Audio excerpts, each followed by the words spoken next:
click on the subscribe button on the screen and check out our channel for more videos like this. It started innocently enough. I signed up for a gym membership because I needed a change, something to shake up my routine. My days had become predictable. Work, home, cooking dinner, falling asleep to the TV. My husband Matt was supportive, even joked that it was about time I did something for myself. I wasn't unhappy in my marriage, but the spark we once had was more like a flicker these days. I told myself it was normal. Life gets in the way, right? The gym felt like an escape, a small window of time where I could focus on myself. That's how I met Luke. He was one of the personal trainers, always around giving people advice, smiling that easy smile of his. He wasn't the first trainer to offer me help, but something about the way he approached me felt different. It wasn't pushy, just friendly, encouraging even. "Need a hand with that?" he asked one day when I was struggling with a machine. His voice was low, calm, and for a second, I almost didn't register that he was talking to me.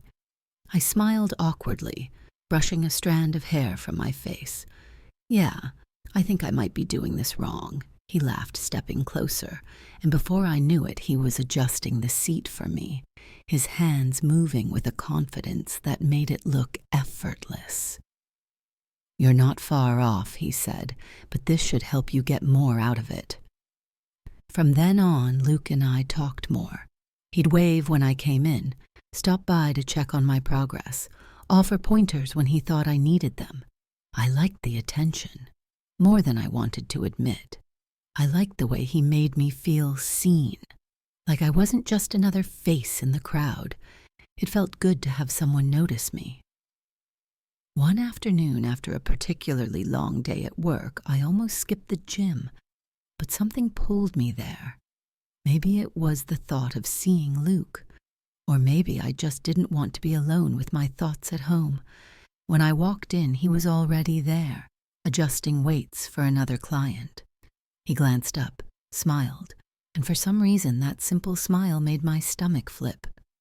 "Hey, you're here," he said, walking over as soon as he finished. "You seem tired? Rough day?" I nodded, grateful for the chance to talk about anything other than spreadsheets and emails. "It's been one of those weeks," I admitted, rolling my shoulders as if that would somehow shake off the stress. "Want to try something different today?" Luke suggested, his tone light but with a hint of something else. "Maybe some boxing. It'll help you blow off steam." Boxing. I'd never done it before, but the idea sounded tempting, like something I needed. "Sure," I said, before I could talk myself out of it. He led me to the corner of the gym where the boxing bags were, showing me the basics, how to wrap my hands, how to stand. His hands brushed mine as he helped with the wraps, and even though it was brief, the contact sent a spark through me. I tried to ignore it, telling myself it was nothing, just a passing thought, but I couldn't deny the way it made me feel, like something had shifted. As we started, he stood close, showing me how to throw a punch, correcting my form with a light touch on my shoulders, my hips. Each time he touched me, even casually, I felt it, more than I should have. It was just training, nothing more, but there was an underlying current of something I couldn't quite name, and I knew I shouldn't feel it, not with him, not with anyone but Matt. Still, I kept coming back. I told myself it was just the workout, that it was helping me clear my head, but deep down I knew it was more than that. It was the way Luke looked at me, the way his presence made me feel alive, like I hadn't felt in a long time. The next few weeks blurred together. I kept going to the gym, telling myself it was all about staying in shape, getting stronger. But each time Luke was there, each time his attention felt just a little more personal, a little more intentional. It wasn't overt. He never crossed any lines, never said anything inappropriate, but it was in the way he looked at me, the way his hand lingered just a second too long when he helped adjust my stance, or how he always seemed to be nearby, watching, waiting. One day, after a particularly tough session, he handed me a towel, his eyes meeting mine in that familiar way that made me feel like there was no one else in the room. "You're doing great, Lisa. I can see how hard you're working," I laughed, wiping the sweat from my forehead, but there was a strange knot in my stomach. "Thanks. I feel like I'm finally getting the hang of this." He nodded, stepping a little closer. "You are. You've come a long way. And honestly, it's kind of nice to have someone who's serious about their progress." His words, though simple, landed differently. I felt something stir inside me, something that shouldn't have been there. I was married. I had a husband waiting for me at home. But here, with Luke standing so close, that part of my life felt distant, like it was happening to someone else. "Thanks," I said softly, not trusting myself to say more. I didn't know what was happening between us, but I could feel the tension building, like a cord pulled too tight, ready to snap. After the session, as I gathered my things to leave, Luke lingered by the door. He wasn't saying anything, just standing there, his presence like a shadow I couldn't shake. I could feel the weight of his gaze on me, and for a moment, I hesitated. I should have just left, waved goodbye, and walked out like I always did. But something stopped me. "You okay?" he asked, his voice soft, almost concerned. I nodded, but my throat felt tight. "Yeah, just tired, I guess." He stepped a little closer, his expression serious now. "You know you can talk to me, right? If something's bothering you." That's when it hit me. He wasn't just talking about the gym anymore. He wasn't asking about my workout or if I was sore from training. There was something deeper in his question, a kind of concern that made my pulse quicken. I looked away, suddenly feeling exposed, like he could see right through me.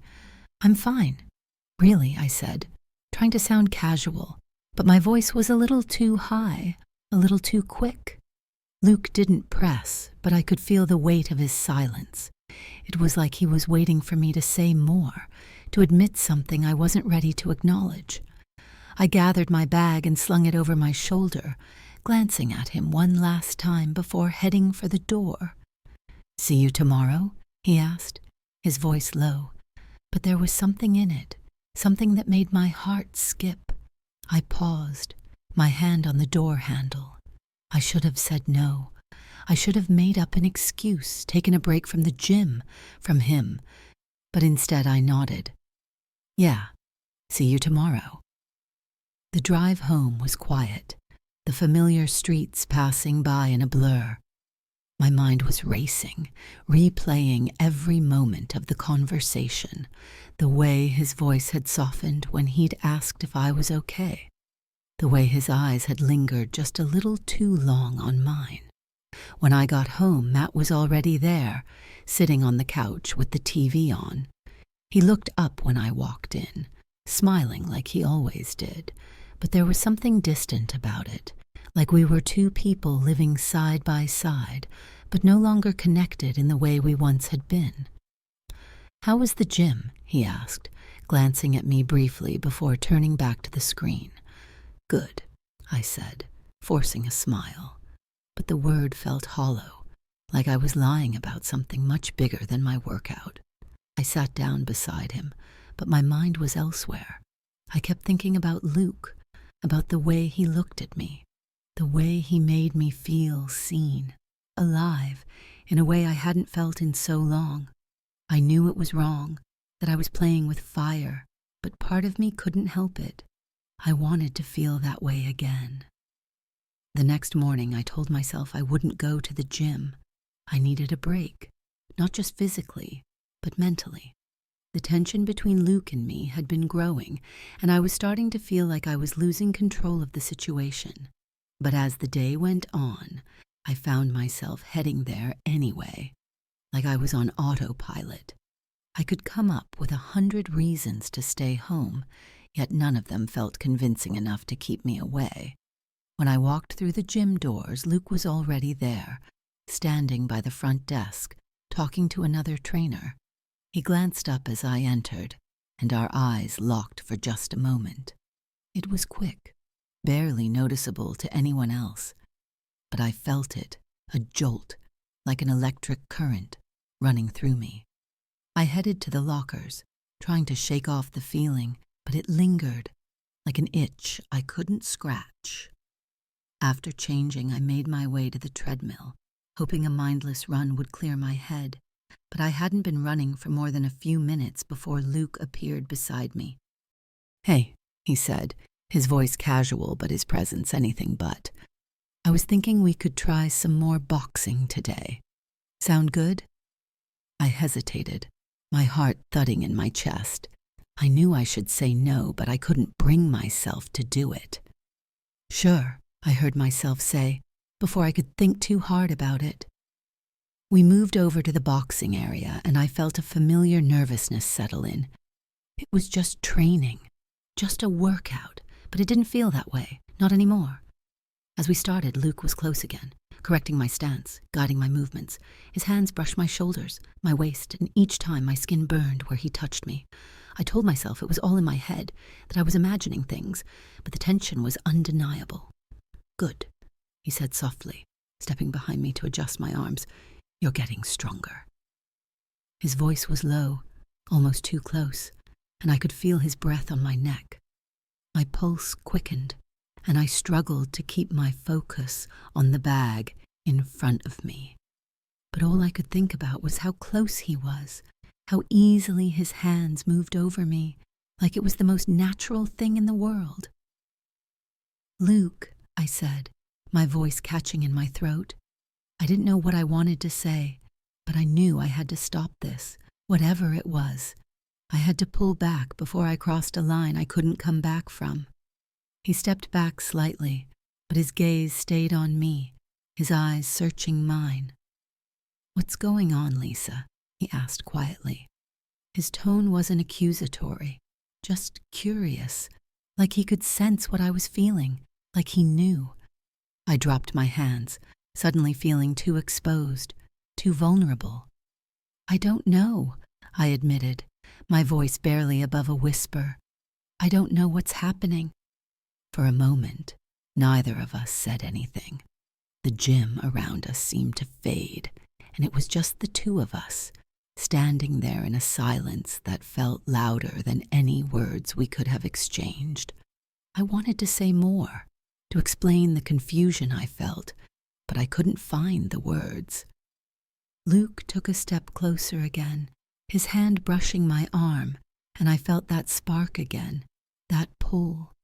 I looked up at him, and for a brief moment, I thought about what would happen if I let go, if I gave in to whatever was building between us.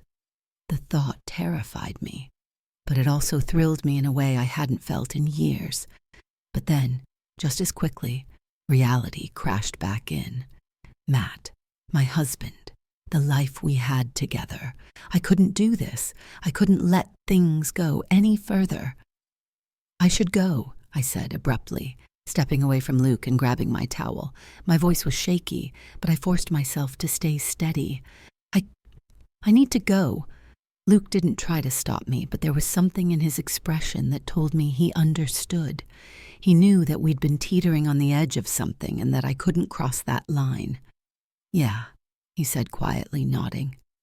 "I get it." I didn't say goodbye as I walked out of the gym, my legs feeling like they might give out beneath me. My mind was a blur, torn between guilt and relief, between what almost happened and what hadn't. As I stepped outside into the cool evening air, I let out a shaky breath, realizing how close I had come to losing control. When I got home, Matt was there, sitting at the dining table with his laptop open. He looked up as I walked in, his face lighting up with a smile.